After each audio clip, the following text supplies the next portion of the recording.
You are listening to the Midlife Sex Coach for Women podcast, episode 150. What? I'm so excited. Diamonds, welcome to the 150th episode of the Midlife Sex Coach for Women podcast. Can you believe it? I just got off a call with my Lit Clit Club Diamonds, and I'm so fired up. It was so much fun. The women in there are amazing, and the questions that they asked are just fantastic. And we were talking about my favorite thing and what should also be your favorite thing, the clitoris, right? Yes, we're continuing to talk about this. I might talk about the clitoris again and again and again for like the next 150 episodes. The first 150 episodes were all sorts of things around women's sexuality. The second 150 episodes might just be about the clitoris. That's how interesting it is. That's how much time we need to spend on it. And that's what I want to talk to you all today about. Okay, so the clitoris. And I introduced you to the concept of my friend Clitty. Clitty is just an amazing structure. And we talked about how amazing she was last week. I want to talk to her. I want to talk to you. I want to know, what is your relationship like with your clitoris? Do you have a relationship with your clitoris? Is it a perfunctory one? Is it an efficient one where you just like stick the vibrator on and zzz, boop, and then you're done and you're like, thank you, wham, bam, thank you, ma'am, and then you're off? Like, are you treating your clitoris like a one-night stand, right? Or are you getting to know your clitoris? Are you getting to love your clitoris? Are you spending time with it? Are you making sure it knows that it is valuable and worthy and wonderful and amazing? We talked about this before. It has over 10,000 nerve endings on this thing, and it only has one function, and that is for your pleasure. This structure lives to serve you and to make sure that you have pleasure. And yet we keep this structure shrouded in shame. Like, even people call it like the devil's doorknob knocker or something, some ridiculous thing like this. There's nothing wrong with this structure. It has not done anything to harm anyone. And yet it is so powerful that different cultures in different places will try to mutilate it in an attempt to control women. But there's nothing wrong with the clitoris. It's a beautiful structure. It's made for your pleasure. It's not going to harm anybody, and it's not shameful in any way, right? I asked them, what is your relationship with your clitoris? And the answer that I got again and again is, what do you mean? What is my relationship with my clitoris? I asked them, do you have a loving relationship with your clitoris? And they didn't know what that question was. So that tells me that we really need to talk about this. And I like to talk about Clitty because I like her name. Clitty is so much fun to say. And also because personifying her makes it such that maybe you can connect with her a little bit. I like to use the name Clitty. Maybe you have some other name that you'd like to use. That's fine.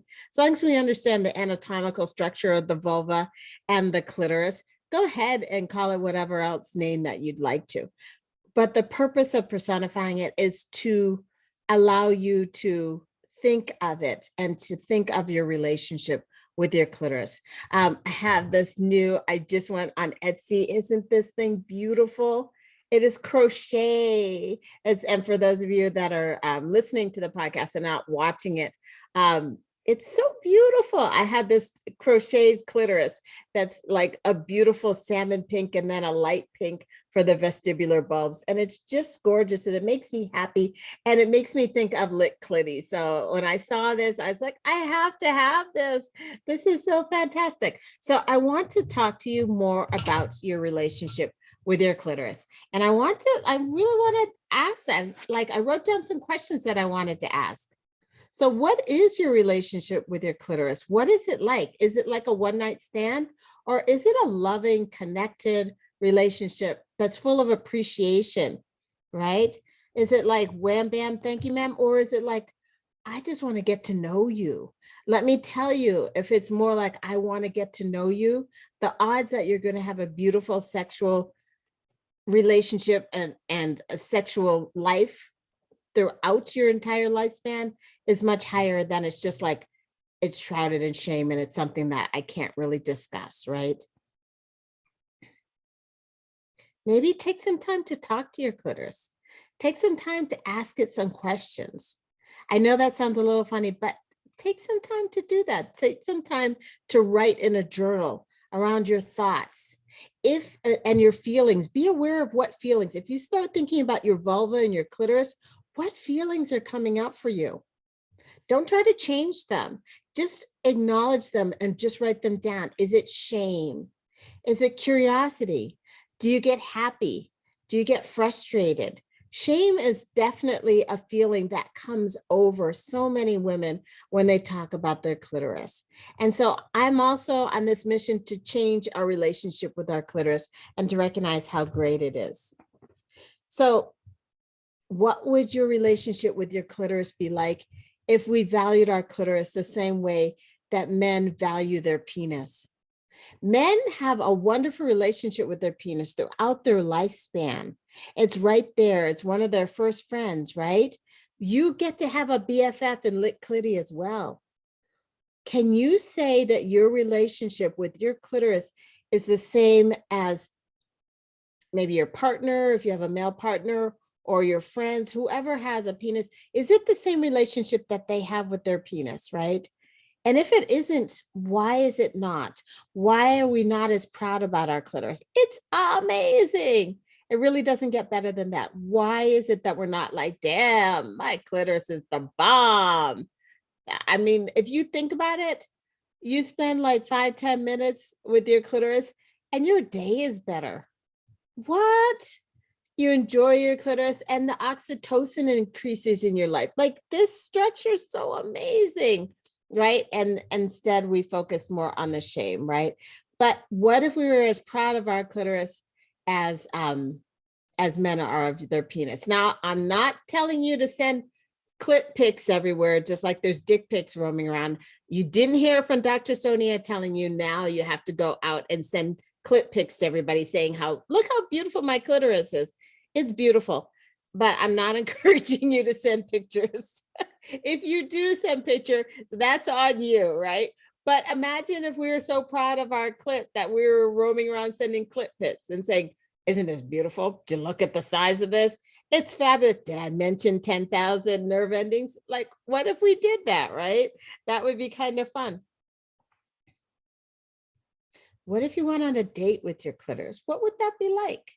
You'd be like, hey, lick clitty. You want to go on a date? You want to hang together? Lick clitty, what do you want to do today? You just want to relax in the bath? Sure, let's do that, lick clitty. What else? You want to go to your favorite restaurant? You want to go to a favorite toy store and get a new toy? Yes, lick clitty, you deserve a new toy. Who deserves a new toy? You deserve a new toy. Let's go get you a new toy. What kind of toy would you like? Do you want something that's buzzy or thuddy? Or do you want like something slow? Do you want something fast? Do you like something deep, like a wand? Or just like a little vibrator? Like, what exactly do you want? Let's get it for lick clitty. Yeah, let's treat your clitoris. What would you want to do to treat your clitoris right? Right? Maybe it's just, ooh, maybe you want to rub some estrogen cream all over that if you're postmenopausal, right? Maybe that's what it is. Maybe you want to like spend some time with your lick clitty and a number of different types of stimulation to see what it enjoys now, right? What would a date night be with your BFF, your lick clitty? What would that look like to you? Huh? Yeah.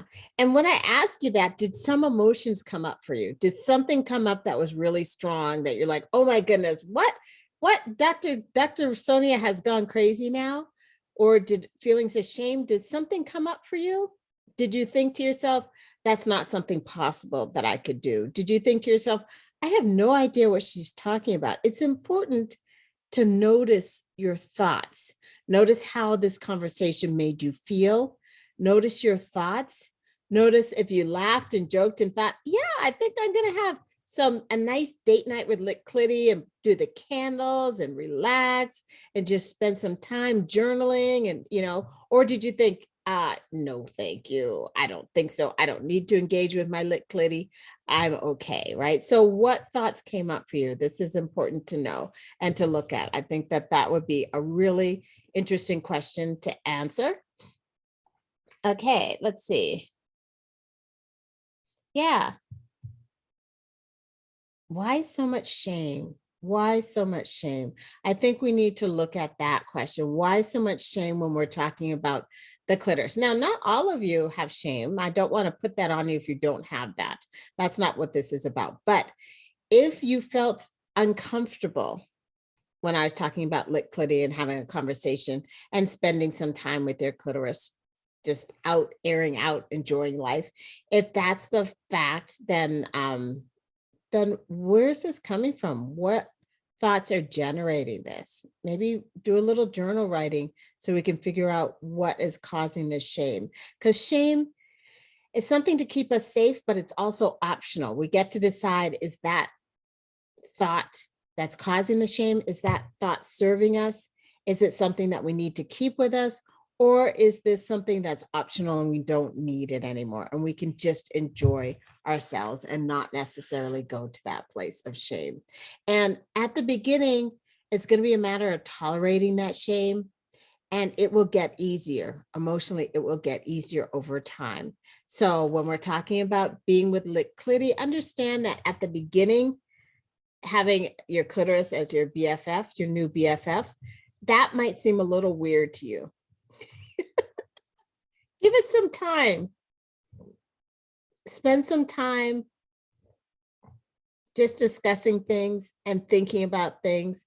Spend some time figuring out what it is you're feeling, and spend some time asking yourself, if it were just you and your clitoris, you and your vulva, what would you do? Yeah, what would you do in order to appreciate your vulva? Okay, what would you do in order to appreciate your clitoris? It's yours. It's 100% yours.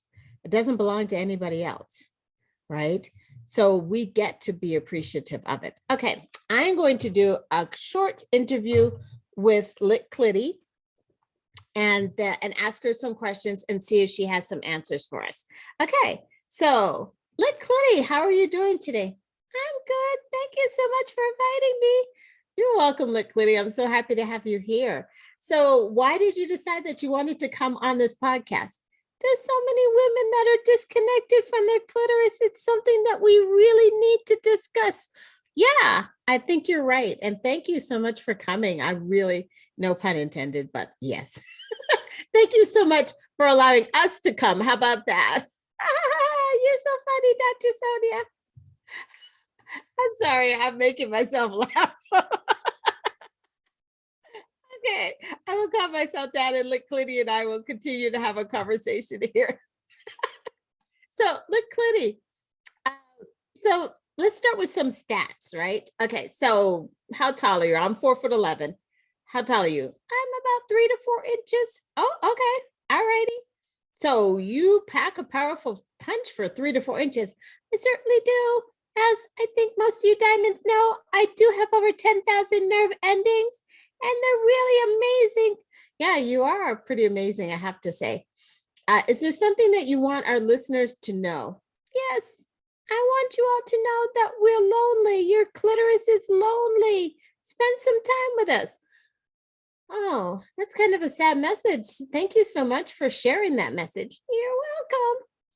Is there anything else that you'd like to say? Why are we so invisible? Why is so much of the time and energy placed on the vagina instead of us, the clitoris? We're the one that give you all the pleasure. Why is it that all day long people talk about the stupid G-spot and not, Lit Clitty. Lit Clitty, it's all right, baby. Okay, I know, I hear what you're saying. I hear that a lot of attention has been placed on the vagina. And having an orgasm, a vaginal orgasm, is somewhat better than having a clitoral orgasm. And I know it's bullshit. Okay, okay. And Clitty is getting lit. She's a little upset right now. So for all of you people that say that vaginal orgasms are better than the clitoral orgasms, please just apologize right now to Clitty so that she just doesn't get too upset about this whole thing, please. Okay, did you hear? They apologize to you, Clitty. It's all right. They recognize that you are important. They know that 85% of women need stimulation to their clitoris in order to have an orgasm. So they know this information. It's out there now. So yes, I know the G-spot is something, but I am the G-spot. Yes, it's true that you are also in connection with the G-spot, and your innervation goes from the clitoris to the G-spot. So definitely you are part of the G-spot complex. So, and maybe we call it the goddess region instead of the G-spot. But yes, we understand that you're part of it. Anything else that you would like us to know? I no longer want to feel invisible. I would like to be appreciated. Okay, so you don't want to be invisible. You want to be appreciated. You want to take your rightful place and come out from behind the shame. Is that what I'm hearing? You're damn right. That's what I have to say. Yes. Okay, so you all heard it here first. Clitty has come to talk to us, and she basically is saying, be done with this bullshit. Have a relationship with her. There's no need for shame. It can be a loving, appreciated relationship. Anything else that you would like to talk and tell the listeners? That's it? You're not talking to us anymore? You know, we love you. We just have to kind of get used to the fact that, you know, we get to be loud and proud about our clitoris now. So, okay, diamonds. I think we're going to end this call. I think I have to rub Clitty and calm her down and make her happy. She's a little riled up and a little upset. So all of my diamonds, go and say hello to your Clitty and apologize right now for not paying attention to them and for not loving them the way they deserve to be loved and treated, right? From now on, we're going to appreciate our Clitty, and we are going to definitely treat them like a BFF. And I think we're going to talk a little bit more about thoughts that might be mean girl thoughts that might be getting in the way of us loving our BFF, our Clitty. Okay, Dr. Sonia out for now. Thanks so much. So good talking to you all.